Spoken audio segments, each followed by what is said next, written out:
This way!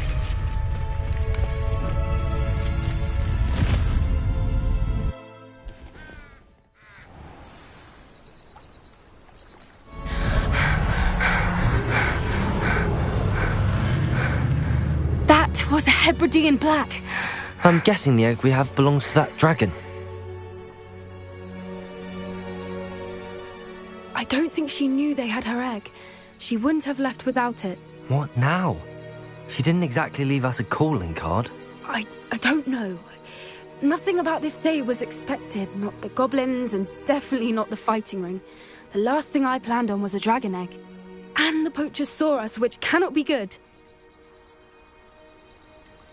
Since the dragon we freed flew off, does that mean we get to keep the egg? I'd much rather we have it than the poachers, at least for now. But I don't think we should keep it indefinitely. It'll be hard hiding something like this from Professor Weasley for long. Should we expect trouble from the poachers, given the trouble we just caused? It'd be foolish not to expect it. They're not a forgiving lot. I'm sorry to say that you likely have a larger target on your back now because of what we just did. We aren't helping ourselves standing here. Let's get to safety. We can sort this out later. You're right. If there's anything the poachers are good at, it's tracking their prey. And right now, we're it. Be careful, won't you? I shall see you back at the castle.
It's time you learned the transformation spell. After you've completed the required tasks, which I'm certain will prove useful in finishing your field guide, attend my class to learn the new spell. Afterwards, we will discuss your progress thus far in the term.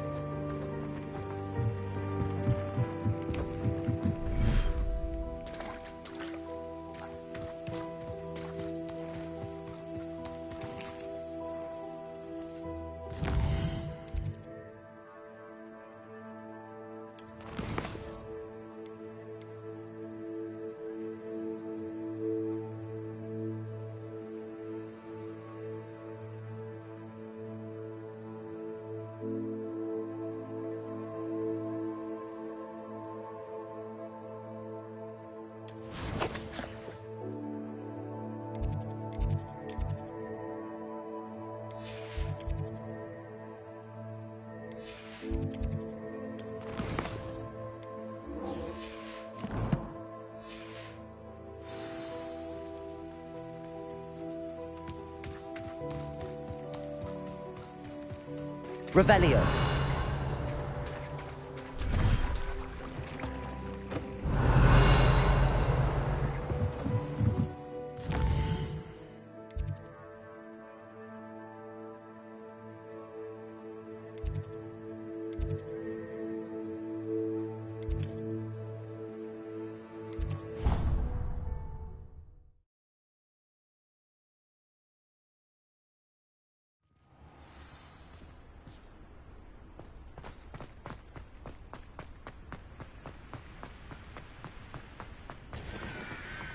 Revelio.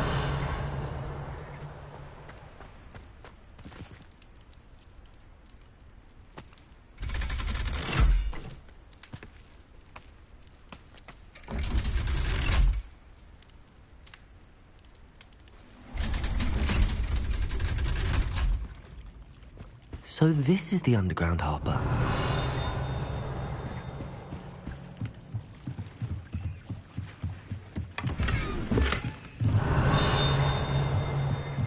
Please don't. Revelio. Frowns.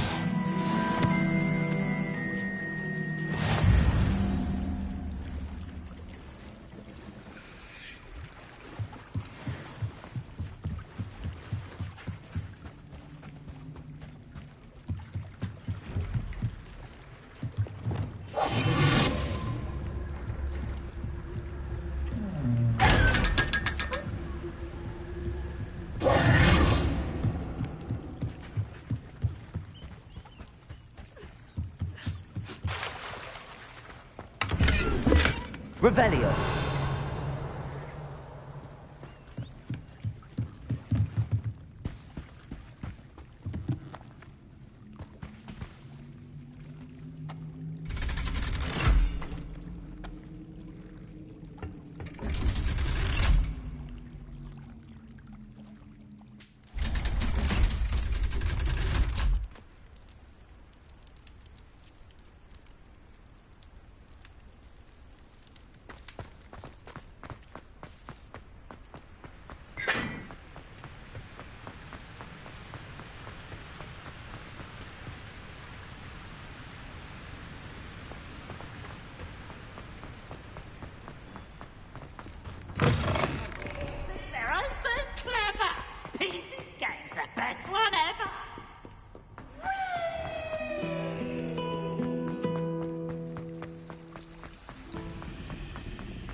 That book, Professor Weasley. Looking for the book Intermediate Transfiguration?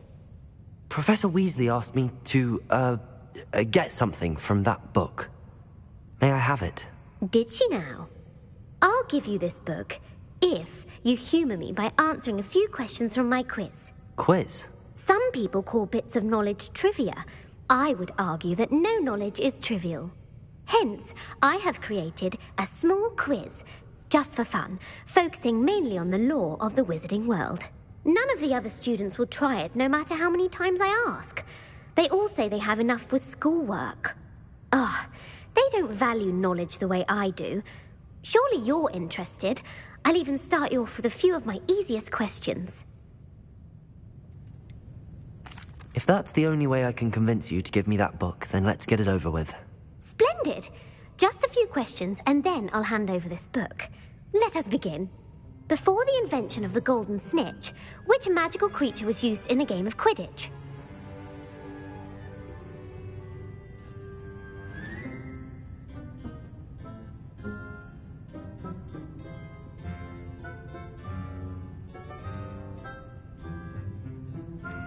The snake bird.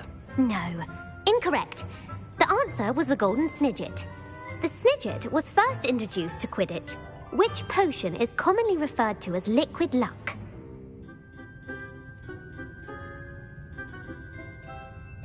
Felix Felicis. Well done. Since it makes the drinker temporarily lucky, Felix Felicis is a banned substance in all organised competitions. The tale of the three brothers involves which magical artifacts?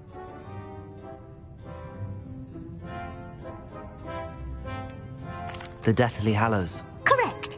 According to Beedle the Bard, the Deathly Hallows consists of the Elder Wand, the Resurrection Stone, and the Cloak of Invisibility. Which ball in Quidditch is the largest? The Bludger. I'm sorry, but the correct answer was the quaffle. When a chaser throws the quaffle through one of 3 hoops in a Quidditch match, their team is awarded 10 points. True or false? Polyjuice Potion allows the drinker to change species. False. Correct. While Polyjuice Potion can be used to change things such as age or race, it cannot be used to change species. Well, I suppose this has gone on long enough. I'll put the book back on the pedestal now. If you're inclined to test your knowledge again, I have plenty more questions I could ask you. And I won't be giving you any more easy questions either. The next ones will be more difficult. I'm sorry. I don't have time for a quiz at the moment. Let me know if you change your mind. I put the book back on the pedestal. Revelio. Revelio ought to make quick work of this. Professor Weasley's tasks are complete. I should attend Transfiguration.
My mother would like to speak with me. I believe she has learned about some of what we've been up to. I'm hoping she may be easier on me if you are there.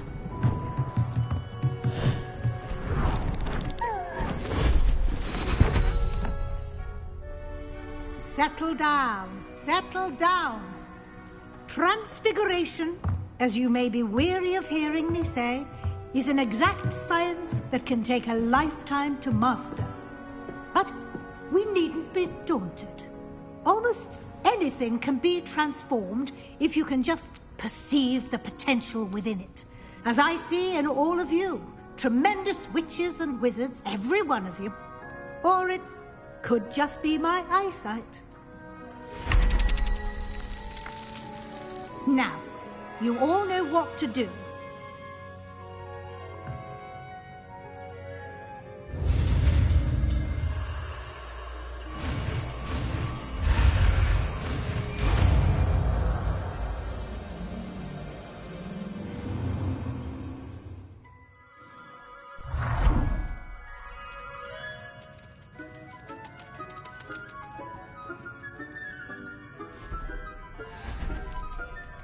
Beautifully done.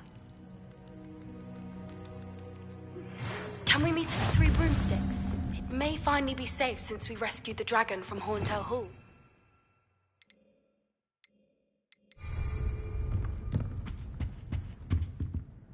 You wanted to discuss my progress so far this term, Professor? I did. You seem to have had no trouble in getting up to speed.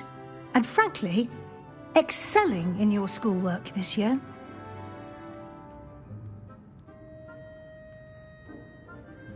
Thank you, Professor. The extra assignments have been helpful. As I suspected they would be. Now, it seems you've been making good use of the opportunities presented by your field guide. Of course, the guide isn't the only measure of success. I've heard that you can brew an impressive Edurus potion. Hopefully, you won't need it anytime soon, but it is a valuable potion to have when it is needed. Thank you, Professor. I will say I'm especially impressed with all you've accomplished in light of the rumors of your extracurricular activities. Was your extended conversation with Mr. Ollivander after you'd obtained your wand, or subsequent search of the owlery, connected in any way to Professor Fig?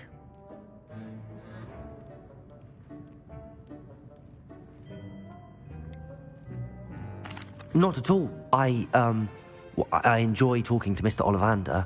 I'm fascinated by wand law, and I'd never visited the owlery. Bit of a mess.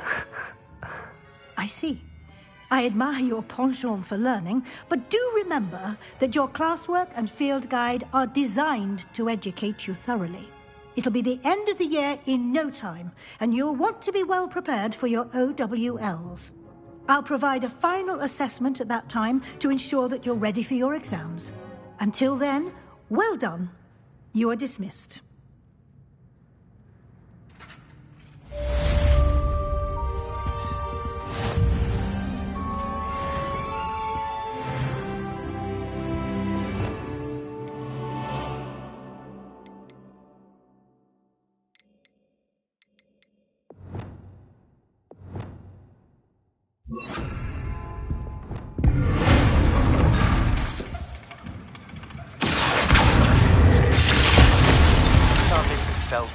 Something dawned on me about the triptych. Meet me at the Overlook, just north of the Forbidden Forest, and I'll explain.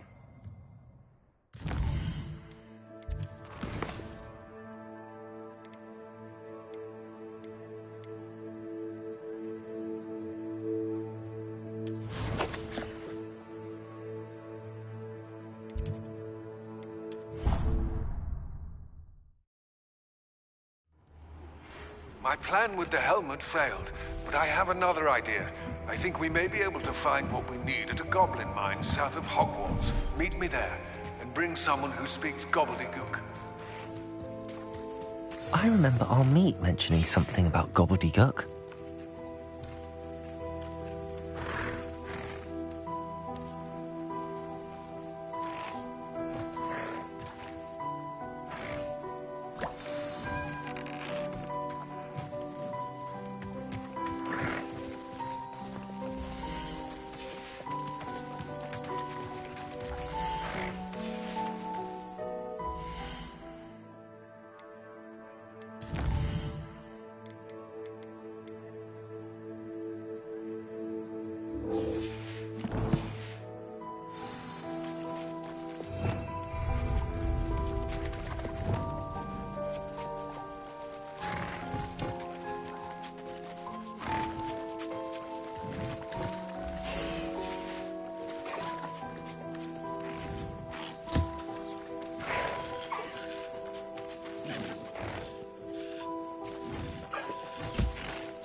I should let Deke know about the newborn Thestral.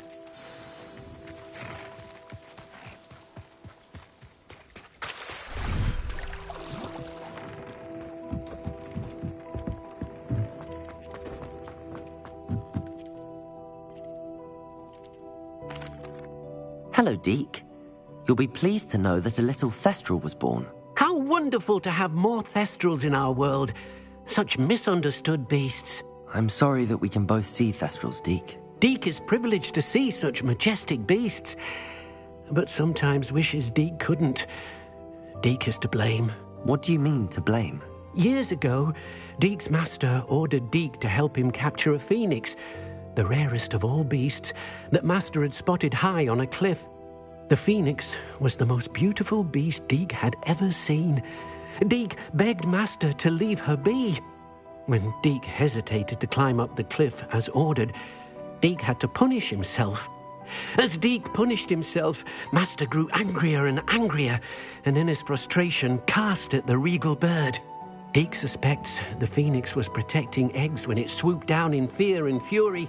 Before Deke could reach him, master fell from the cliff. Deke stayed on that cliffside for days, punishing himself, before Tobbs found him.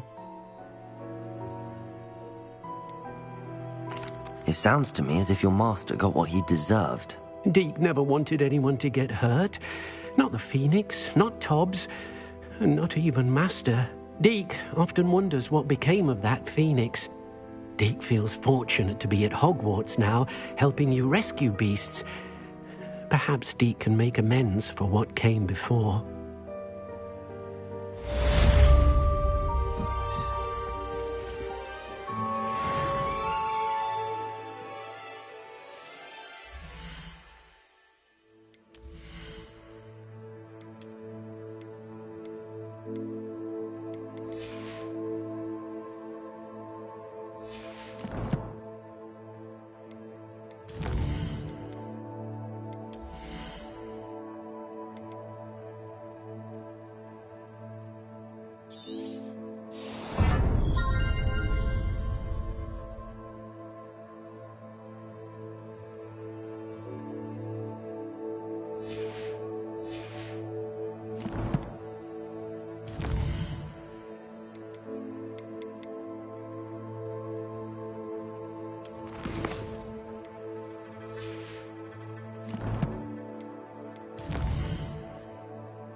So frustrating.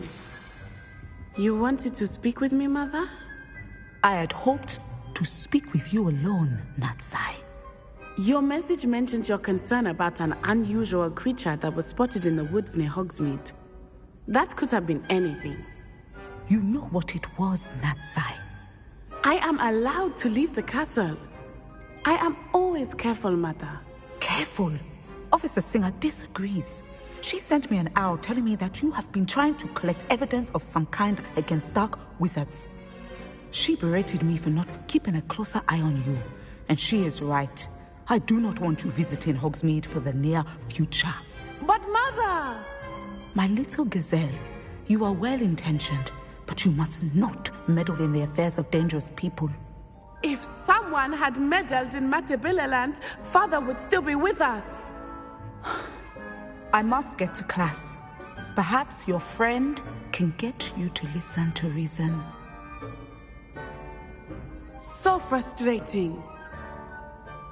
She never listens to me. She called you her little gazelle. Is that a term of endearment where you're from? It is specific to me. I am the unusual creature in Hogsmeade she mentioned. Self-transfiguration is not taught at Hogwarts, so I am gently discouraged from practicing it. However, I am an animagus, and it is in my gazelle form that I have been able to wander the Highlands rather freely until now, much to my mother's chagrin. That is how I managed to spy on Rookwood and Harlow. Were you born an animagus, or did you learn to become one? Animagi are not born. The process is quite elaborate. It involves holding a mandrake leaf in one's mouth for an entire month, then placing the leaf in a crystal phial so that it is imbued with moonlight, then adding one of your own hairs. And that is just the beginning. Self-transfiguration is common among students at Wagadu, but Professor Weasley considers it much too dangerous to teach at Hogwarts. Can you choose what form your animagus will take? Oh no, a person's animagus form is determined by their personality. My mother is convinced that my form is a gazelle because I adapt well to any situation. I believe it is because I can sense danger and keep my wits about me.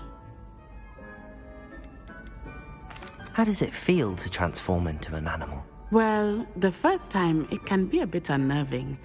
I felt a kind of searing pain and a strong double heartbeat. But it gets easier the more you do it. I no longer feel any pain, and I must say, I find a sense of comfort in the double heartbeat. And I love being able to view the world from a different perspective. Now the nickname makes sense. What an extraordinary ability to have. It is. I love transforming, but Mother is less enthusiastic about it. She says that no creature, especially one as rare as a gazelle, should be bounding about where poaching has become so prevalent. She claims that she has foreseen tragedy befall me in my gazelle form. But she has used her sight to control me too many times. I no longer believe it.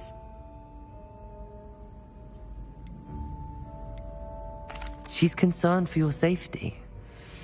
It may be best for you to stay away from Hogsmeade for now. That may be safe, but I do not believe that it would be best. Do you? You could have fled the moment you discovered that Rookwood, Harlow, and Ranrock were after you, but you did not. I choose to act as you have. I must deal with Rookwood and Harlow, not hide from them. My mother cannot know where I am all the time. Thank you for being here during that rather awkward conversation.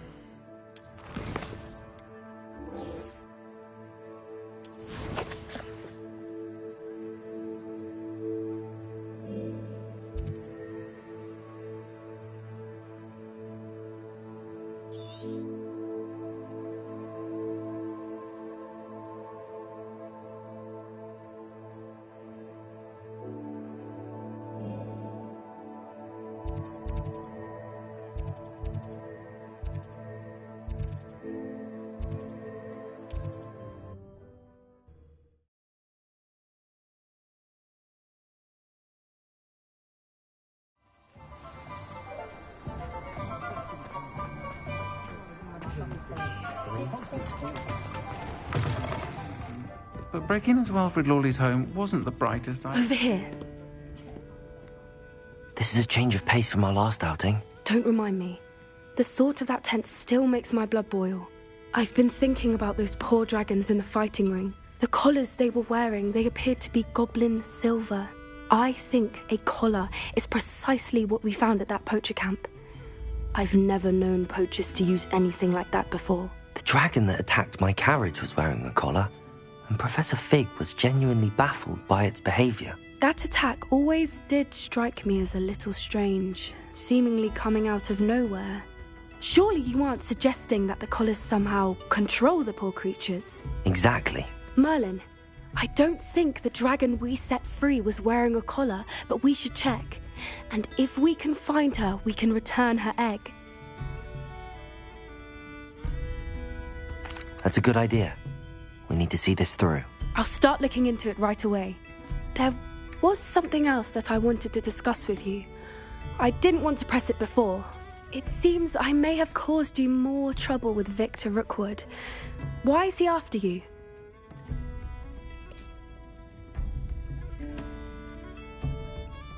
Rookwood is working with Ranrock, and Ranrock is after something I found at Gringotts. Fig had a portkey that led us there after the dragon attack. It's a bit of a long story, and Fig had asked that I not speak of it yet. Goodness. Well, that certainly helps to shed light on what we saw at the tent. Don't worry, I'll guard your secret as if it were my own. I shan't press for more details. In fact, I should probably be going. I'd like to track that dragon down as soon as I can. I'll let you know when I have news of her location.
Watch you try.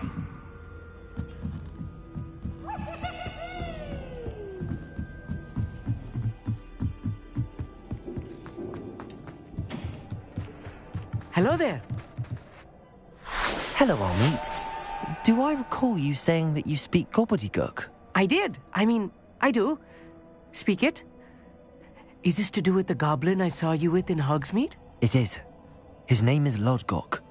We could use your help with something. He's waiting for me near a goblin mine. Would you be willing to help? Of course! How exciting! Well, might this be dangerous? I think he simply wants to show me something that involves gobbledygook. If it helps, he's a friend of Sirona's. Good to hear. Good to hear. If Sirona trusts him, then I feel much better. You said you know gobbledygook, but how well? I've been reading it for as long as I've been reading English. My parents have an extensive library. Once I grew bored with the classics, I devoured goblin writings. I'd tell you some titles, but you wouldn't understand them. Have you ever spoken directly to a goblin? Unbelievably, no. I'm so looking forward to it. Actually conversing in gobbledygook with a native speaker. Cannot wait to confirm subtle bits of pronunciation and tone that may have eluded me, being self-taught and all. Lodgok is waiting. Shall we go? Of course. I just want to check the pronunciation of a couple of key terms first. So I will meet you there. Revelio.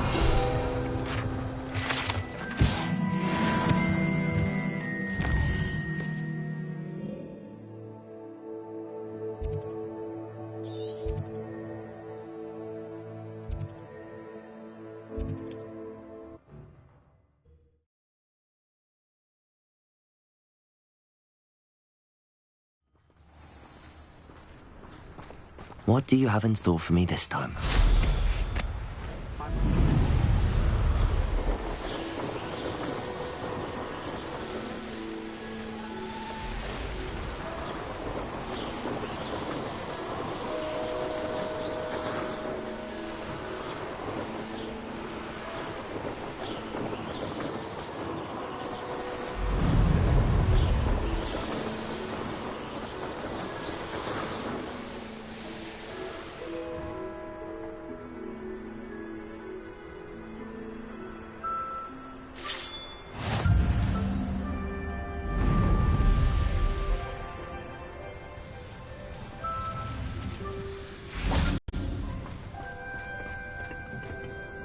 A friend who speaks gobbledygook is meeting us. Before he arrives, perhaps you could